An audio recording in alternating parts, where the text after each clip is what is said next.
China, an ancient army 8,000 soldiers strong. Each warrior was sculpted by hand. I'm just astounded that they could be produced in these sort of numbers and made so individual. How was this vast number of statues produced for China's first emperor? And are they more than just an ancient curiosity? It's a fundamental advance in our understanding in our 21st century knowledge of physics. China's Terracotta Army on Secrets of the Dead.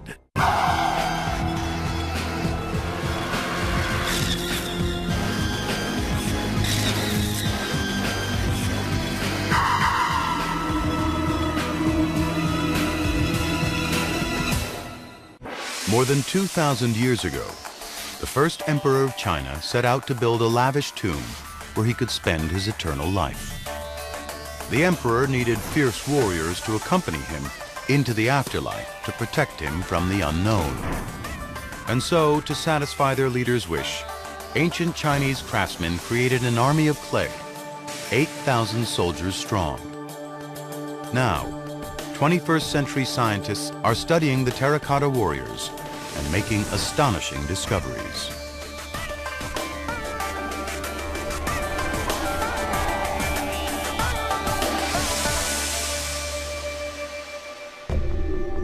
The year is 221 BC.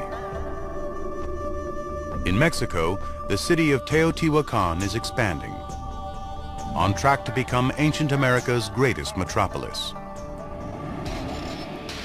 In Egypt, the city of Alexandria boasts a 400-foot-tall lighthouse, one of the tallest buildings in the world at the time. And in China, a team of craftsmen begins an incredible feat.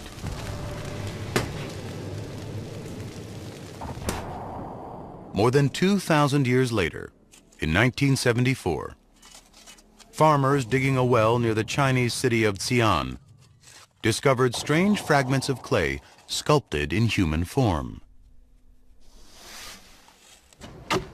Intrigued, Chinese archaeologists carefully excavated the soil and made a staggering discovery.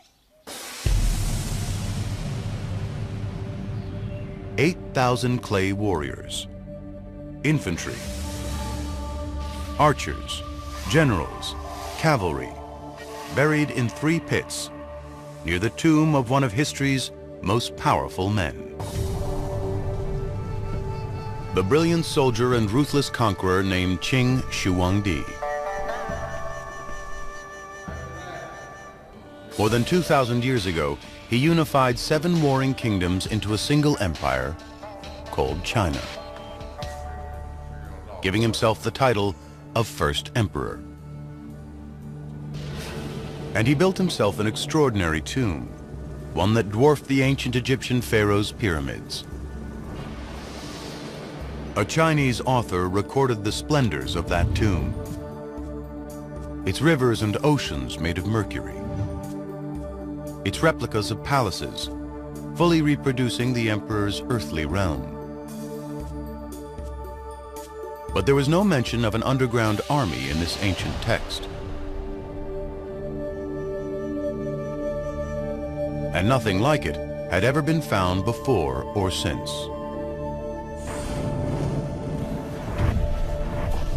The origins of the terracotta warriors have remained a mystery for more than 2 millennia.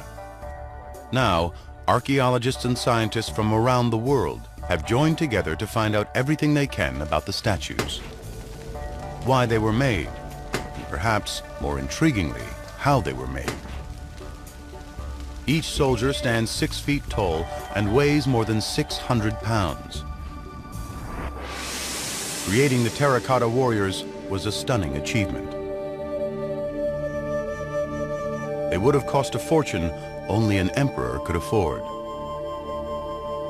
The task would have required years of work and endless ingenuity as workers struggled to make clay statues on a scale never attempted before. And when they were finally finished, they were buried out of sight for eternity. Qin Shi Huangdi went to enormous trouble and expense to create these statues, statues that would never be seen by human eyes after his death. Just west of the first emperor's tomb, archaeologist Jing Hongwei is studying another royal tomb, one that might provide clues to understanding why the first emperor produced his army of clay. In 537 BC, some 300 years before the first emperor unified China, this gigantic pit was the tomb of Qing Jing Gong, ruler of the small kingdom of Qing, and one of the first emperor's ancestors. These wooden boxes are grim reminders of what happened here on the day Qing was buried. The ritual killing of his entire court. When Qin Jing Gong passed away, he buried 186 living people with him. They were buried in these coffins. Each coffin was numbered, and each victim was also given a number. Every victim was buried in the coffin with his or her number. The position of every coffin had been pre-assigned. Pride of place went to the ruler's ministers and wives, assigned to the coffins nearest his own. Cruder caskets in the outer ranks held royal craftsmen, bodyguards, and other useful commoners. They were all killed to serve their lord in death, as they had in life. It is the largest human sacrifice ever found in an ancient Chinese tomb. But there were others. Almost every big tomb would have 100 to 200 corpses. This is a massive number. Body counts like these from royal tombs conjure up images of mass slaughter. But there's no evidence of a violent massacre. These bones belong to people buried in Qing Jing Gong's tomb. And according to archaeologist Zhang Zhongli, some of these people were happy, or at least willing to die. At that time, people believed that there was another world where people could carry on their lives after death. Rulers, attendants, and followers were enjoying their lives with their masters when he was alive, so it was quite natural to follow him when he died. For them, death was another form of life.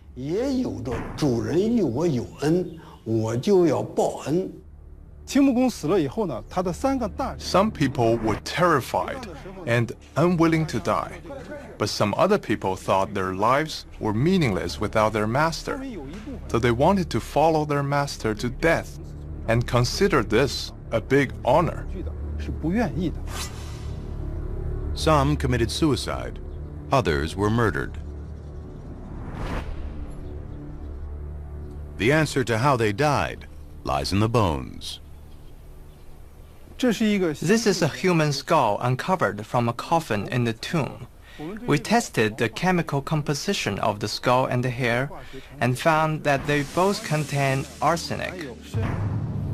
There are no traces of arsenic in the ground around the coffins, which leaves only one possibility. The arsenic must have been ingested by the victims, voluntarily or not. Arsenic can be dissolved in alcohol. So we think that these victims drank arsenic wine and were poisoned to death. When Qing Jing Gong took his ministers, servants, and soldiers with him to the grave, he was following a 1,000-year-old Chinese tradition. Only 300 years later, the first emperor, the most powerful ruler in China's history, also buried officials, servants, entertainers, and 8,000 soldiers in his tomb. But they were all made of clay. What changed in those 300 years? According to author Guo Xingwen, the ancient Chinese may have believed in human sacrifice, but that didn't mean they liked it. Today, we regard this as an inhumane thing. In ancient times, it was considered inhumane as well. Most of the court officials weren't willing to die, but they didn't have any choice, since they would have been disloyal if they didn't. The ritual system required them to die.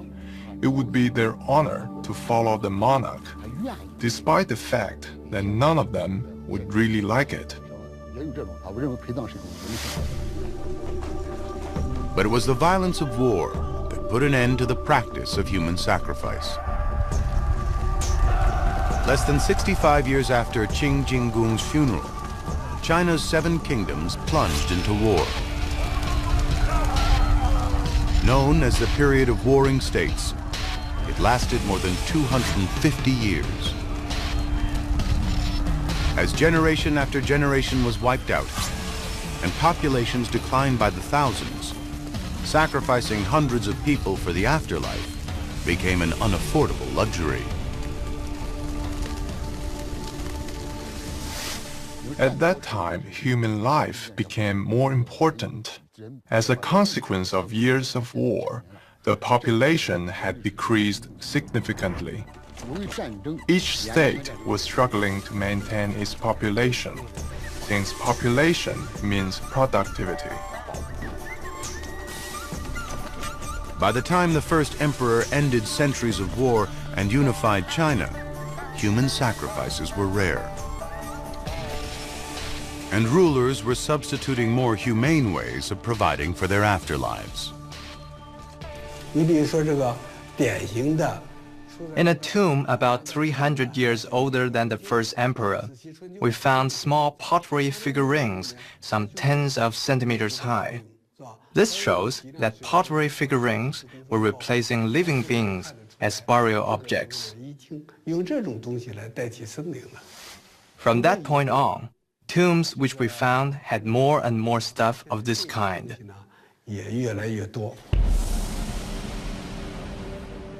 But nothing on the scale of the Terracotta warriors. The first emperor inherited the tradition of tiny tomb figurines, but took it to new heights, literally. His tomb figures were life-size, and no 2 of them seem alike. Their shoes, their bodies, and especially their faces, all appear to be different. Some believe the 8,000 clay warriors are all individuals, but no one has ever confirmed that. Until now. In Wellington, New Zealand, facial recognition expert Glenn Cameron is about to use modern technology to analyze the ancient warriors. He uses NeoFace, a facial recognition software. It is being used throughout Asia and around the world in border control, surveillance, immigration, and by the police. We can match around 1 million faces per second. So we're very proud of it, and we think it's going to do a good job at today's mission. The software analyzes the faces of about 100 terracotta warriors, instantly comparing eyes, noses, mouths, and other significant features to determine if any match.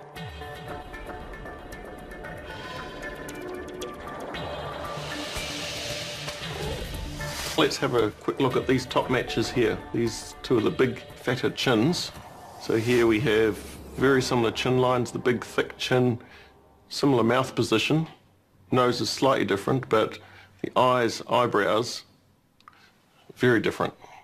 There's a huge range of faces here, very individual, very individual. Whole head, very different in shape. Very different facial hair. A lot of difference in the eyes. This guy's looking quite sad. Look at the eyebrows on this one. Nearly frowning. Very entertaining facial features in the eyes, the eyebrows. So this one here, quite a flat nose. And this one here, more normal. There's some similarities, between the warriors, like some chins or the mouths, the eyes, the nose, but they're all very unique. I think this is incredibly exciting, and I'm just astounded that they could be produced in these sort of numbers and made so individual. 8,000 individuals. It is a mystery whether they were portraits of the emperor's soldiers or products of the warrior maker's imaginations. But one thing is clear. Creating 8,000 clay individuals made the job of producing the terracotta warriors even more difficult. Human-sized statues are definitely harder than small statues to make. Whoever came up with the idea might not have known how difficult making them was going to be. On a day forever lost to history, the emperor gave his orders.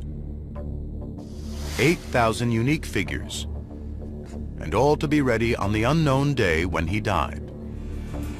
All of them strong enough to survive an eternity underground. And all of them beautiful and realistic enough to please the imperial eye. Each one different from the next. And the emperor demanded perfection.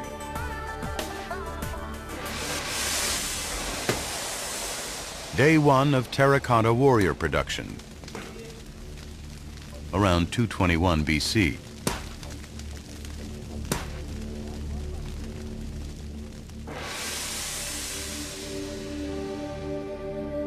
Two men can shed light on what it must have been like to face the challenge of making life-size soldiers out of clay. Zhang Binruo and Hong Pingzhe make terracotta warriors for a living. Their factories churn out thousands of terracotta warrior replicas every year. It is a thriving business that sends warriors across the world to people fascinated with the first emperor's army of clay. Our terracotta warriors are exported to countries like the United States, Germany, Japan, United Kingdom, and France. We manufacture around 50,000 small terracotta warriors each year, and about 200 full-size figures. Besides the traditional statues, we also modify some elements according to our clients' needs. This warrior is playing golf. We made it for our client, the Yajian Golf Club. The golf club gives it to winners as a trophy. After more than 25 years in the replica business, Zhang Binruo and Hong Pingzhe have faced the same difficulties the original warrior makers did. Like their ancient predecessors, they've had to figure out warrior making step by step through trial and error. And just like ancient times, the problem is one of scale. We started to make 40 centimeters, 50 centimeters, and finally, like this one half of human size, about 1 meter tall. Tourists wanted even bigger sizes. We went through many difficulties. The first challenge was simply choosing the right material. Bricks or a tomb figurine can be made out of just about any clay. But a typical terracotta warrior stands nearly 7 feet tall and weighs up to 650 pounds. Using the right material can make the difference between a fierce warrior and a pile of broken pottery. The right clay must be dense and sticky enough to hold together as it loses water and dries out. But not so dense the inside of the statue cannot dry. Today, as it was 2,000 years ago, success depends on finding a clay that's tough enough to make a life-sized warrior. Zhang Binruo didn't have to look far for the right clay that could stand up to the job. The site is near the emperor's tomb and his warriors. This is called red clay. It is sticky and strong. We searched many places and could not find anywhere else with this much red clay. But we find that this place has a lot. Now we only use red clay from here to make terracotta warriors. 2,000 years ago, I think terracotta warriors would have been impossible to make with any other soil or clay. For the first emperor's craftsmen, finding the right clay would have solved the first big challenge of making a life-size warrior. But it would not have solved an even bigger problem: how to make thousands of them quickly. The first emperor died in 210 BC, only 11 years after he ordered his terracotta army.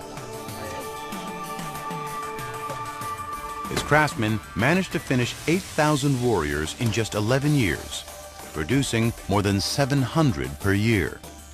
Replica makers today, using modern technology, can only produce around 200 per year. Not even a third of what the ancient sculptors produced.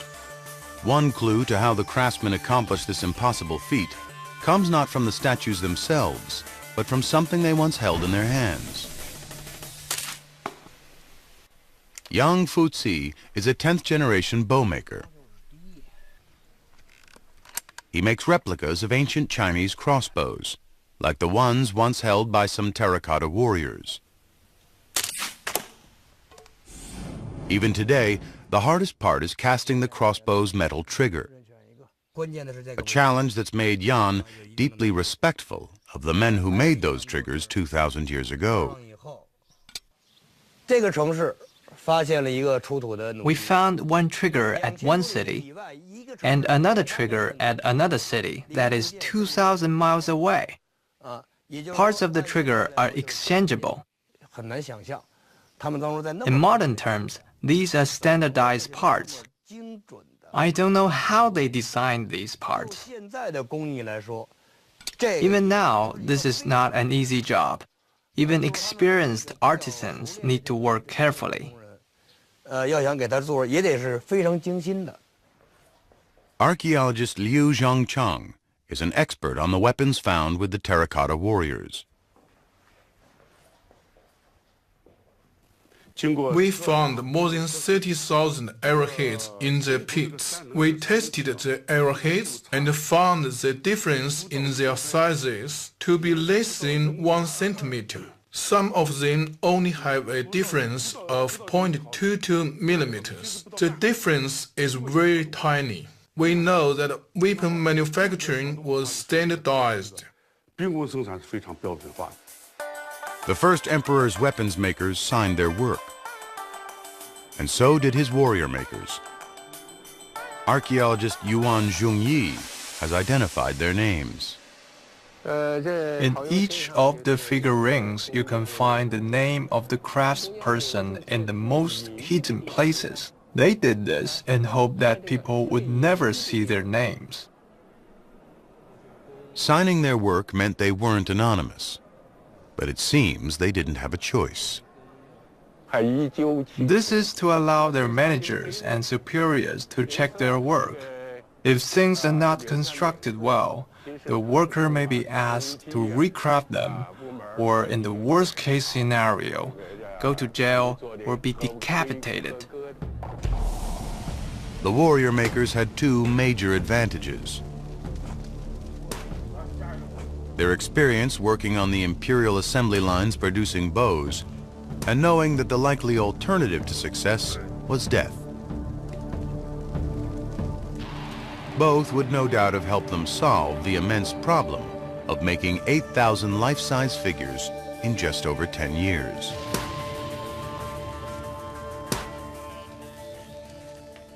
After years of trial and error, modern replica makers have learned there's only one way to mass-produce large clay statues quickly. They must push the clay into a mold, wait 2 or 3 hours for the clay to harden, remove the mold and prop up the clay torso with wooden sticks, while workers carve details. Make the heads, hands, and legs in separate molds. Let everything dry out for 10 days to 2 weeks, and then fire all the pieces separately in the kiln. The replica makers now know that if they make a whole statue, it will collapse under its own weight before it dries, or fill with hot air and explode in the kiln. Because we mass produce, making hundreds or thousands of copies of one statue, molding is the only way. And that's not just his opinion. Archaeologists agree that 2,000 years ago, the first emperor's craftsmen knew that molding was the key to efficient mass production. Mass production was the only way to explain the large numbers of arrowheads we found. The difference between arrowheads is tiny. I think they used molds, so they were able to produce massive amounts of arrowheads with tiny differences. Case apparently closed. It would appear the ancient warrior makers may have met the mass production challenge by using molds, just like modern warrior makers do. There's only one problem. Nothing suggests the ancient craftsmen used molds. This broken half-body gives us very important information about how terracotta warriors were made. We can see the internal traces of the clay layers here, which shows how the clay coiled up. The sign of how the clay coiled up and joined together is very clear. Here's one clay coil. Here's another clay coil. One coil after another, until the clay layers were all joined up inside the body. You see this layer, this layer, this layer, until it reaches this place, near the bottom, one by one. So, this is how a terracotta warrior is made. The ancient evidence leaves no doubt. The original terracotta warriors weren't stamped out of molds. Molds did play a part in making hands, ears, and heads. But as incredible as it seems, the bodies of all 8,000 terracotta warriors were made individually by hand, and with techniques that were revolutionary for their time. The ancient craftsmen used a simple method. They pounded the clay until it became soft and rolled the clay into strips. Then they coiled the clay strips upward. We call this method clay coiling. The first emperor's craftsmen were the first people in China to make statues this way. Coiling was a difficult way to make more than 700 statues a year. Archaeologist Zhang Zhongli has decided to find out just how difficult the task was by making a terracotta warrior the old-fashioned way, with replica maker Han Pingzhe and his master craftsmen. When we opened our business, we weren't sure how to make a terracotta warrior. I read about the traditional clay coiling method, and we tried it. It took us a month to finish one statue. The heart of the challenge: make a figure that is more than 6 feet tall, but only half an inch thick, that won't collapse under its own weight, a danger that grows greater as the coiling gets higher. Supporting the figure with wooden sticks helps, but the only real solution is to stop and let the clay dry over and over again before making the statue taller.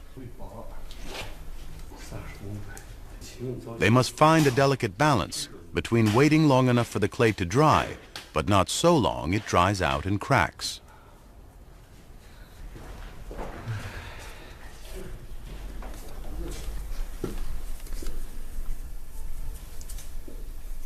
When I looked at the terracotta warriors, I was amazed by the ancient people's achievement. My statues collapsed 3 or 4 times when I first started. Today, molding a warrior takes 10 days to 2 weeks. Coiling one can take as long as a month. But there was a reason the first emperor's craftsmen chose the more difficult method.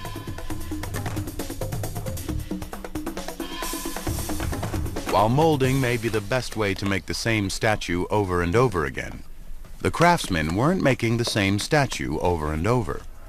They were making 8,000 unique ones.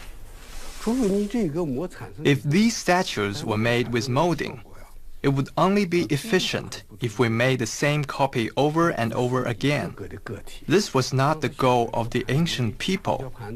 With the clay coiling method, it is easier to make each terracotta warrior different, whether it was fat or slim, tall or short.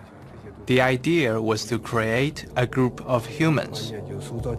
But if coiling made more sense for individualizing the warriors, it was still a slower process. There was only one way to increase the number of statues produced, and the first emperor knew it. Experts believe he made his terracotta army the same way he built his gigantic tomb, with massive manpower. Archaeologists have found 87 different names stamped on the terracotta warriors. So 87 master craftsmen must have been in charge of making them. A team of apprentices would have worked under each master. Experts estimate 10 apprentices per team, making at least 87 teams with nearly 1,000 workers. Coiling one statue every month, each team could have finished 12 warriors every year, and all 8,000 in only 8 years. But today's replica makers know that having a huge labor force wouldn't have solved yet another difficulty. A problem that could have destroyed the production schedule and their statues. In northern China, winter temperatures plunge below freezing, while in the summer they soar into the 90s.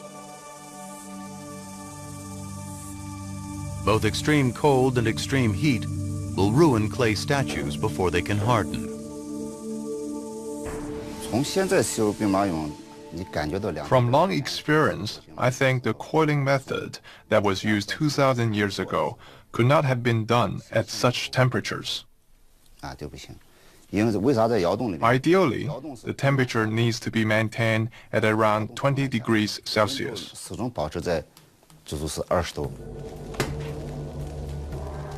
Without the benefit of modern heating and cooling systems, the ancient warrior makers faced a stark choice. Find a way to keep their workshops at 68 degrees all year round, or stop work for 6 months of the year. No one knows for sure what they did, but replica maker Zhang Binro has his own theory. Cave houses, dug out of hillsides by farmers living near the first emperor's tomb. Warm in winter, cool in summer, they're ideal places to live while tending crops. Zhang believes that 2,000 years ago, they were also ideal places to make terracotta warriors. In the summer, the temperature outside may reach 30 degrees Celsius. Inside the cave house, it may only be 20 to 25 degrees Celsius. In the winter, outside may be minus 10 degrees Celsius, while the cave house remains at 15 to 20 degrees. They sculpted the terracotta warriors in cave houses, then fired the statues by sealing the entry of the cave house and turning it into a kiln, so they could fire the statues inside. Today's warrior makers' struggles provide insight into the immense challenges facing the creators of the clay army. Sculpting 8,000 warriors in just over a decade, no two of them alike, without having done so before. But evidence also shows there was far more to producing the statues than simply sculpting them. To satisfy their emperor, the ancient warrior makers had to meet one more challenge. Today, experts are reconstructing the final work that finished the terracotta warriors. What they've discovered has delighted some and stunned others.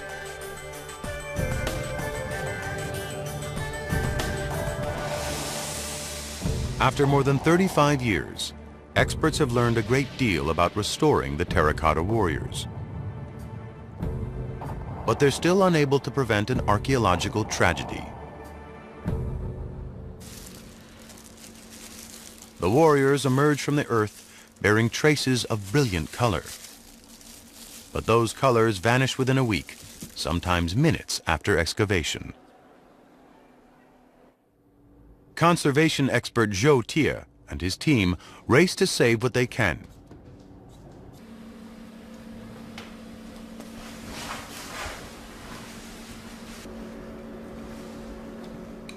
Working on newly excavated terracotta warrior fragments, fresh from the ground after more than 2,000 years. When people created the terracotta warriors 2,000 years ago, all the pits were full of color. When we excavated, the paints were almost gone. Only small areas of paint remained, and those were in poor condition. The paint can easily fall off after excavation. For years, an international alliance of experts from China and Germany has battled to save the terracotta warriors' colors. It is a battle they still haven't won. But at least they've identified the enemy. A syrup-like substance with a pungent smell. It was one of ancient China's most coveted treasures. Lacquer. According to German conservator Katharina Bleinsdorf, every one of the 8,000 terracotta warriors got a coating of lacquer from head to toe. Lacquer is a very stable material, and also in the antiquity they knew that it can survive centuries or even longer. So it had technical reasons, but also aesthetical reasons and reasons of meaning. Lacquer was, and still remains, a valuable substance. 2,000 years ago, it was the ancient world's plastic, a hard resin that protects whatever it covers from decay. And when it dries, its brown color transforms into a glossy sheen nothing else could equal. Lacquer wares were luxury goods, and that probably was so expensive that only the emperor could afford to lacquer a whole army. For the ancient Chinese, its value was derived from more than just its strength and beauty. It was also difficult to obtain. The sap of the lacquer tree can't be harvested until the tree is 6 years old. And even then, only from June to September, when the weather is warm. Some experts believe it would have taken the sap of 25 trees to lacquer just one terracotta warrior. And as many as 200,000 trees to finish all of them. That's because lacquer harvesters can take only about 10 grams of sap from each tree, just enough to fill an egg cup. And you can't take very much because otherwise the tree will die. So you do it once and you let it heal and then you continue it. The lacquer trees aren't the only ones at risk. Lacquer trees are related to poison ivy and poison sumac. Touching the sap or even just breathing its fumes can cause extreme discomfort. I tried to work with the lacquer several times just for experiments. And in the beginning, not much happened, but then twice there was a strong reaction where really my hands and my whole face was covered with this rash. It's not painful, it's just itching, and you have to control yourself a lot not to scratch. And what normally happens is that you get this reaction several times and then there's an immunization, so afterwards you don't get it anymore. Or so she thought. Breathing lacquer fumes during this interview triggered another reaction 2 days later. The first emperor's workers were forced to expose themselves to poisonous lacquer on a daily basis. And 21st century researchers must now work with a toxic sap so they can save the colors on the terracotta warriors. The problem is that the lacquer layer was embedded in the wet soil for 2,200 years. As soon as excavation exposes the ancient lacquer to air, its moisture begins to evaporate. As the lacquer dries out, it begins to shrink until it curls up and separates from the clay, taking paint with it. Finally, the lacquer layers just flake off in tiny flakes, and then there's no chance to bring them back to the terracotta. The only solution is to keep the lacquer moist so that it will stay attached to the terracotta. Its water must be replaced by something that won't evaporate. One group of German scientists has tried coating warrior fragments with a plastic used to seal underground water pipes. Then bombarding the plastic with electron beams from a particle accelerator, which evaporates the water and bonds the plastic to the lacquer. But that can't be done by archaeologists in the field, who may have only minutes to save a painted warrior. We hope that we will find a method that is simple and cheap, easy to apply during the excavation, and that helps to preserve the lacquer layers in the first moment.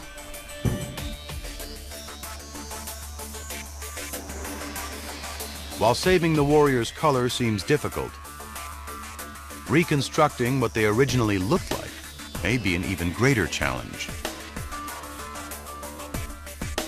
The only clues are faded fragments of terracotta, bits of paint found in soil, and decades-old excavation reports.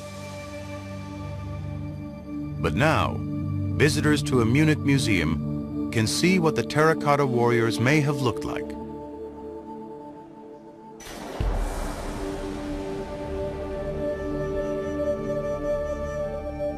After years of painstaking research, Katharina Bleinsdorf and her colleagues have painted 2 warrior replicas as they believe they looked when they were finished more than 2,000 years ago.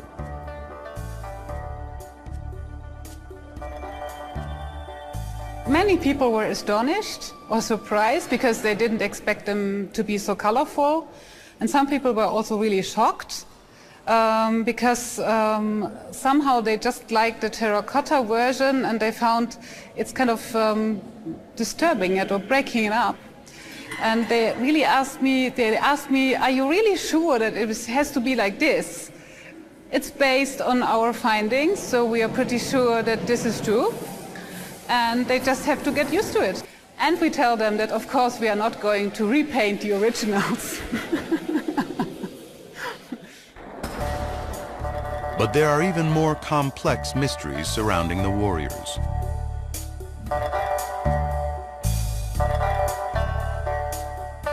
When they analyzed surviving color fragments, conservation experts made an unexpected discovery. One of those ancient colors differed from the others. Known as Chinese purple, it has unique and surprising properties. Halfway around the world, researchers at Stanford University are using the world's most powerful X-ray machine to study those properties. A team of scientists has focused a light 1 billion times brighter than the sun on a few flakes of Chinese purple, trying to find out exactly what they're made of. Now actually we know we have the first concrete material evidence. Zhe Liu, Apurva Mehta, and Nobumichi Tamura are all physicists.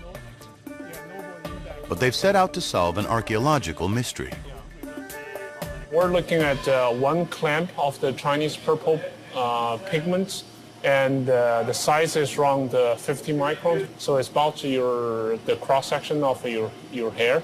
From very tiny sample, you can tell a very big story.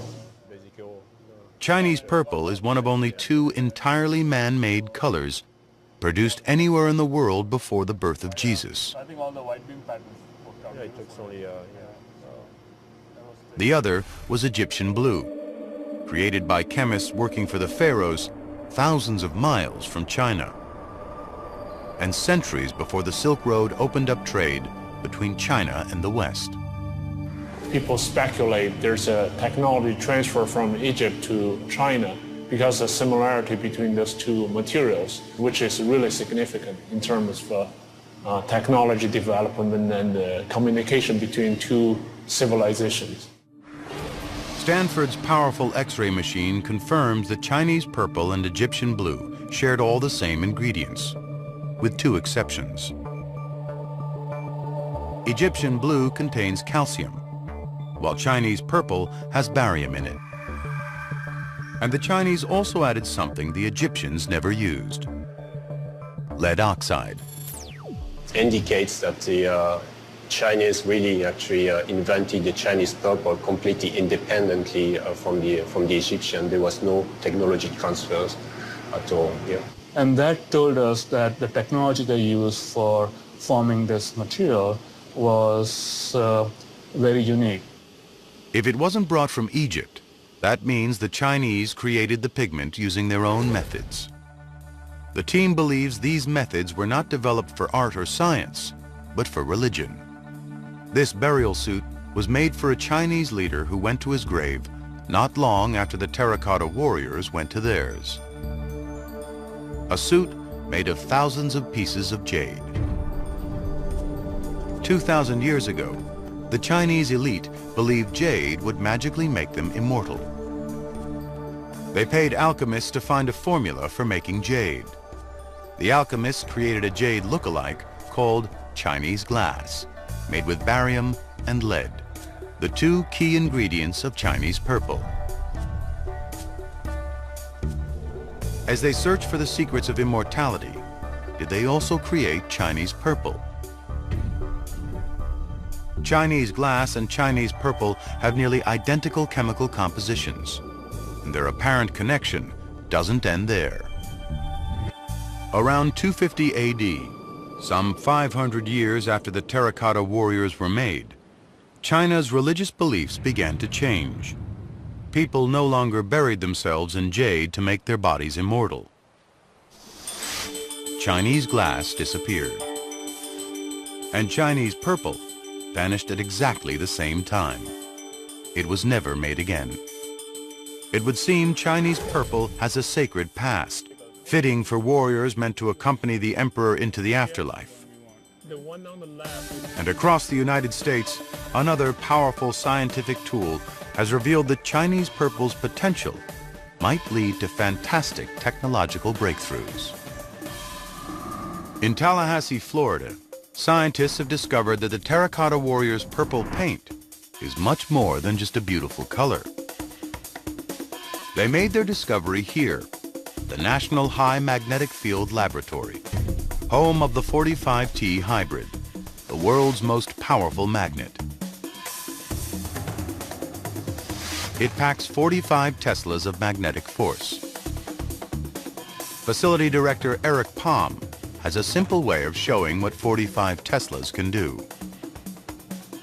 If I take this steel washer closer to the magnet, you can see that it will be pulled and attracted to the magnet. I believe that the stored energy is about 20 sticks of dynamite.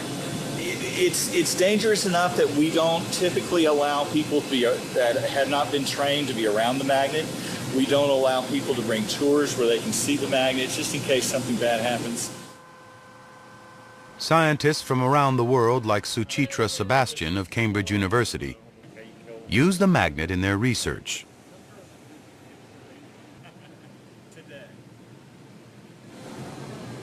Load just about any material on Earth into this magnet's core, and then pump in liquid helium to cool it down to hundreds of degrees below zero. The 45T hybrid's power will force the material to reveal its hidden physical properties. In 2006, Suchitra Sebastian and Neil Harrison put a few flakes of Chinese purple into the magnet's core and saw something astonishing. Inside the magnet, the molecules of Chinese purple became a single magnetic wave, a unique state in the world of quantum physics. The team dropped the temperature even further, and the magnetic wave lost its third dimension, separating into individual two-dimensional planes. Well, when I first saw this, I guess we were just in disbelief. It was a complete surprise. I mean, it was a totally new type of discovery. A discovery that might change the world, because studying shifts from 3 dimensions down to 2 could help make better superconductors. And better superconductors could mean more efficient magnetic trains, lower electricity bills, and faster computers. It's incredible to think that this material that's been around for more than 2,000 years, that was initially discovered and in fact created by Chinese chemists and has been on this terracotta army for 2,000 years. It's incredible to think that we've revisited this material, something that's a fundamental advance in our understanding in our 21st century knowledge of physics, and that's just mind-blowing. And there may still be other mysteries concealed within this ancient army. More than 2,000 years ago, the Terracotta warriors were an emperor's vision and a brilliant technological achievement. Today, scientists are revealing just how brilliant that achievement was, and searching for other mysteries hidden within these ancient masterpieces.